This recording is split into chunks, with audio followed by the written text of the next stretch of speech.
Wolverine old man Logan എന്ന കോമിക്കിന്റെ 7ാമത്തെ issue ആണ് ഞാൻ ഇന്നിവിടെ എക്സ്പ്ലെയിൻ ചെയ്യാൻ പോകുന്നത്. ഈ കോമിക്കിന്റെ മറ്റ് ഇഷ്യൂസ് ഇതുവരെയും കാണാത്തവരുണ്ടെങ്കിൽ ആ വീഡിയോസ് ഞാൻ ഓൾറെഡി അപ്ലോഡ് ചെയ്തിട്ടുള്ളതാണ്. ആ വീഡിയോസ് ആദ്യം കണ്ടതിന് ശേഷം മാത്രം ഈ വീഡിയോ കാണുവാൻ ശ്രമിക്കുക. സോ നമുക്കൊട്ടും സമയം പാഴാക്കാതെ കഥയിലേക്ക് പോകാം.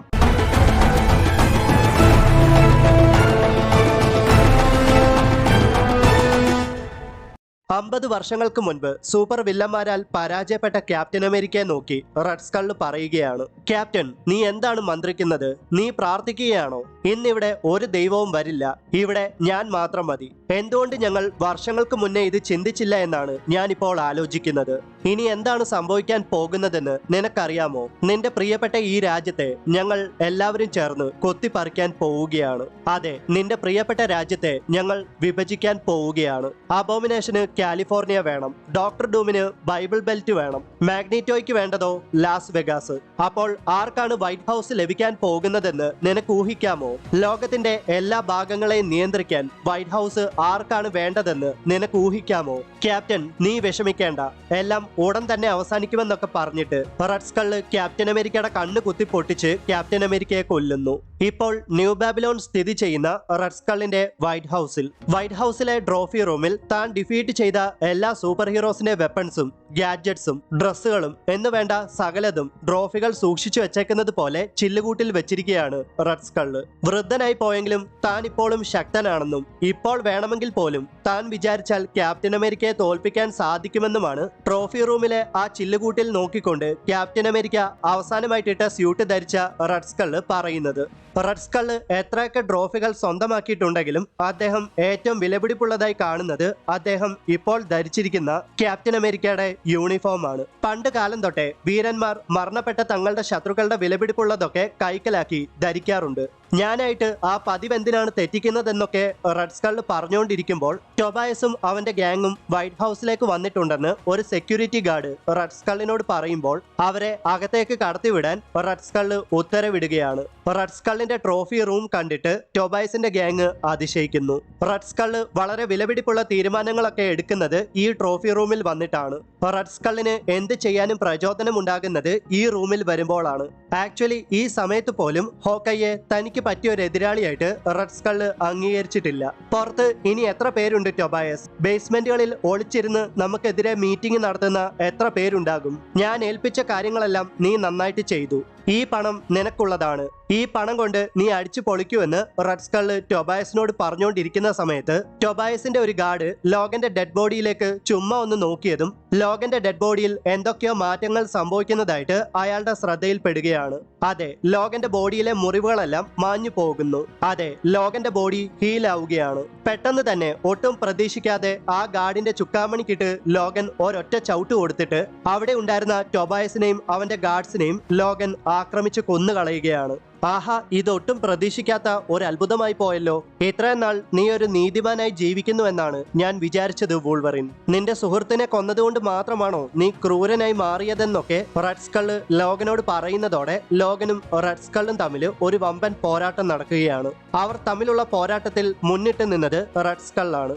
റെഡ് സ്കളിന്റെ ഓരോ ഇടിയിലും ലോഗന്റെ മൂക്കിൽ നിന്നും വായിൽ നിന്നും ദേഹത്ത് നിന്നുമെല്ലാം രക്തം തെറിക്കുകയാണ്. ഇത്രയും വലിയൊരു വമ്പൻ പോരാട്ടം നടന്നിട്ട് കൂടി ലോഗൻ ഒരിക്കൽ പോലും തന്റെ അഡമാൻഡിയ ക്ലോസ് പുറത്തെടുക്കാത്തത് കണ്ടിട്ട് റെഡ് സ്കൾ ലോഗനെ കളിയാക്കുന്നു. റെഡ് സ്കളിന്റെ ഒരൊറ്റ പഞ്ചിൽ തെറിച്ചു വീണ ലോഗൻ നേരെ ചെന്ന് വീണത് വൈബ്രേനിയ ഷീൽഡിന്റെ പക്കലേക്കാണ്. ഒട്ടും പ്രതീക്ഷിക്കാതെ റെഡ് സ്കൾ തന്റെ ട്രോഫി റൂം പുറത്തുനിന്ന് ആരും കടക്കാത്ത വിധം ലോക്ക് ആക്കുകയാണ്. എന്നിട്ട് ബ്ലാക്ക് നൈറ്റിന്റെ എബണി ബ്ലേഡ് ഉപയോഗിച്ച് റെഡ് സ്കൾ ലോഗനെ ആക്രമിക്കാൻ ശ്രമിക്കുന്നുണ്ടെങ്കിലും ലോഗൻ റെഡ് സ്കളിന്റെ ആക്രമണത്തെ വൈബ്രേനിയ ഷീൽഡ് ഉപയോഗിച്ച് തടയുന്നു. ലോഗൻ വൈബ്രേനിയ ഷീൽഡ് കയ്യിലെടുത്തപ്പോളെ റെഡ് സ്കൾ ഒന്ന് ഞെട്ടിപ്പോയി. ലോഗൻ ഒട്ടും സമയം പാഴാക്കാതെ വൈബ്രേനിയ ഷീൽഡ് ഉപയോഗിച്ച് റെഡ് സ്കളിനെ തലങ്ങും വിലങ്ങും ആക്രമിക്കുകയാണ്.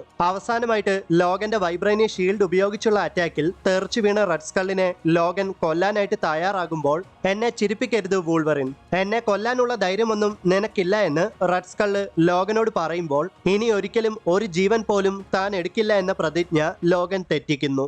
അതെ, ലോഗൻ ആ വൈബ്രേനിയ ഷീൽഡ് റെഡ് സ്കളിന്റെ കഴുത്തിലേക്ക് ആഞ്ഞടിക്കുന്നതോടെ ദേഹത്ത് നിന്ന് തല വേർപെട്ട് റെഡ് സ്കൾ മരണപ്പെടുകയാണ്. പെട്ടെന്ന് തന്നെ വൈറ്റ് ഹൗസിൽ ഉണ്ടായിരുന്ന റെഡ് സ്കള്ളിന്റെ സെക്യൂരിറ്റി ഗാർഡ്സ് ആ ട്രോഫി റൂമിലേക്ക് കടന്നു വരുന്നുണ്ടെന്ന് മനസ്സിലാക്കിയ ലോഗൻ അവരോട് പോരാടാൻ ആ ട്രോഫി റൂമിൽ നിന്ന് എന്തെങ്കിലും ലഭിക്കുമോ എന്ന് പരതുമ്പോൾ ലോഗൻ അത് കാണുകയാണ്. ആ ട്രോഫി റൂമിന്റെ ഡോറ് തകർത്തുകൊണ്ട് സെക്യൂരിറ്റി ഗാർഡ്സ് ആ റൂമിന്റെ അകത്തേക്ക് പ്രവേശിക്കുമ്പോൾ അയൺമാന്റെ ആർമർ ധരിച്ച ലോഗൻ ആ ആർമറിലെ ഹാൻഡ് റിപ്പൾസേഴ്സ് ബ്ലാസ്റ്റ് ചെയ്ത് അവിടേക്ക് എത്തിയ സെക്യൂരിറ്റി ഗാർഡ്സിനെ എല്ലാം ആക്രമിച്ച് നിലംപരിശാക്കി. എന്നിട്ട് ഒട്ടും സമയം പാഴാക്കാതെ റെഡ് സ്കള്ള് ടൊബായസിന് സമ്മാനിച്ച പണവും എടുത്തുകൊണ്ട് കൂടുതൽ സെക്യൂരിറ്റി ഗാർഡ്സ് ആ ട്രോഫി റൂമിലേക്ക് എത്തുന്നതിന് മുന്നേ ലോഗൻ അയൺമാൻ ആർമറിന്റെ സഹായത്തോടെ വൈറ്റ് ഹൗസിൽ നിന്ന്, അതായത് ന്യൂ ബാബിലോണിൽ നിന്ന് കാലിഫോർണിയയിലേക്ക് അതിവേഗത്തിൽ പറന്നു പോവുകയാണ്. സാക്രമെന്റോയിൽ എത്താറാകുമ്പോഴാണ് തന്റെ സ്യൂട്ടിൽ ഫ്യൂവല് വളരെ കുറവാണെന്ന് ലോഗൻ മനസ്സിലാക്കുന്നത്. സ്യൂട്ടിൽ ഫ്യൂവൽ ഇല്ലെങ്കിൽ പോലും എങ്ങനെയെങ്കിലും പണവുമായിട്ട് തന്റെ ഫാമിലിയുടെ പക്കലേക്ക് എത്തണമെന്ന് ചിന്തിക്കുന്ന ലോഗൻ വീണ്ടും അതിവേഗത്തിൽ പറക്കുകയാണ്. പെട്ടെന്ന് തന്നെ സ്യൂട്ടിലെ ഫ്യൂവല് തീർന്നതും ലോഗൻ വിജനമായ ഒരു ഡെസേർട്ടിലേക്ക് വന്ന് വീഴുകയാണ്. ആകാശത്ത് നിന്ന് എന്തോ വന്ന് വീണത് കണ്ട രണ്ട് സഞ്ചാരികൾ അവിടേക്ക് ചെന്ന് നോക്കുമ്പോൾ തന്റെ പണം തട്ടിയെടുക്കാൻ വന്നവരാണെന്ന് വിചാരിച്ച് ലോഗൻ ആ രണ്ട് സഞ്ചാരികളെയും ആക്രമിച്ച് കൊന്നുകളയുന്നു.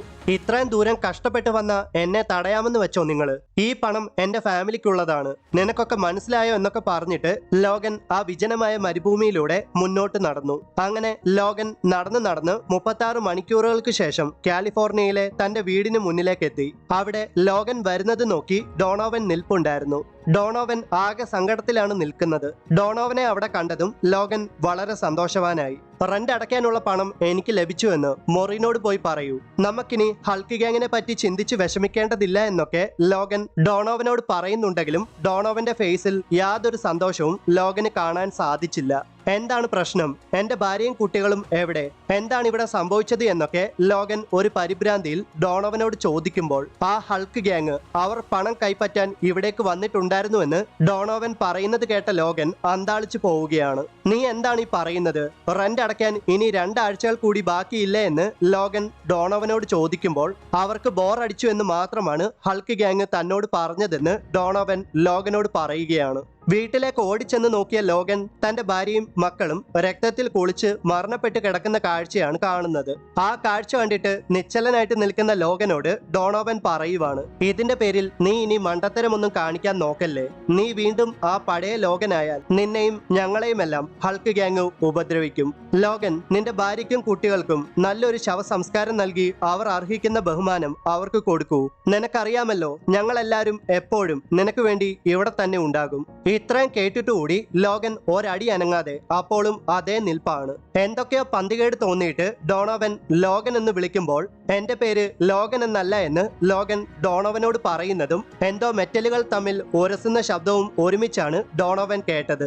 അതെ, 50 വർഷങ്ങളായിട്ട് പുറത്തെടുക്കാതിരുന്ന തന്റെ അഡമാന്റിയം ക്ലോസ് പുറത്തെടുത്ത ലോഗൻ വളരെയധികം ദേഷ്യത്തോടെ എന്റെ പേര് വൂൾവറിൻ ആണെന്ന് പറയുന്നതോടെ വൂൾവറിൻ ഓൾഡ് മാൻ ലോഗൻ എന്ന കോമിക്കിന്റെ 7ാമത്തെ ഇഷ്യൂ ഇവിടെ അവസാനിക്കുന്നു. ലോഗനെ സഹായിക്കാൻ ശ്രമിച്ച ഹോക്കൈ മരണപ്പെട്ടു. ലോഗനെ കാത്തിരുന്ന ലോഗന്റെ ഫാമിലിയും കൊല ചെയ്യപ്പെട്ടിരിക്കുന്നു. തന്റെ സുഹൃത്തായ ഹോക്കൈയെ കൊന്ന ടൊബായസിനെയും അവന്റെ ബോസായ റെഡ് സ്കള്ളിനെയും ലോഗൻ കൊന്നു. 50 വർഷങ്ങളായിട്ട് പുറത്തെടുക്കാതിരിക്കുന്ന തന്റെ അഡമാന്റിയം ക്ലോസ് ലോഗൻ പുറത്തെടുത്തിരിക്കുകയാണ്. അതെ, 50 വർഷങ്ങൾക്ക് ശേഷം ലോഗൻ വീണ്ടും വൂൾവറിനായി മാറിയിരിക്കുന്നു. എന്തായാലും ഹൾക്ക് ഗാങ്ങിന്റെ കാര്യത്തിൽ ഏതാണ്ട് തീരുമാനമായി എന്ന് തന്നെ പറയാം. ഇനി ഒരൊറ്റ ഇഷ്യൂ മാത്രമേ ബാക്കിയായിട്ടുള്ളൂ. ഓൾഡ് മാൻ ലോഗനും ഹൾക്ക് ഗാങ്ങും തമ്മിലുള്ള പോരാട്ടത്തിൽ ഇനി എന്തൊക്കെയാകാം സംഭവിക്കാൻ പോകുന്നതെന്ന് വൂൾവറിൻ ഓൾഡ് മാൻ ലോഗൻ എന്ന കോമിക്കിന്റെ ഫിനാലെ ഇഷ്യൂവിൽ നമുക്ക് കണ്ടറിയാം.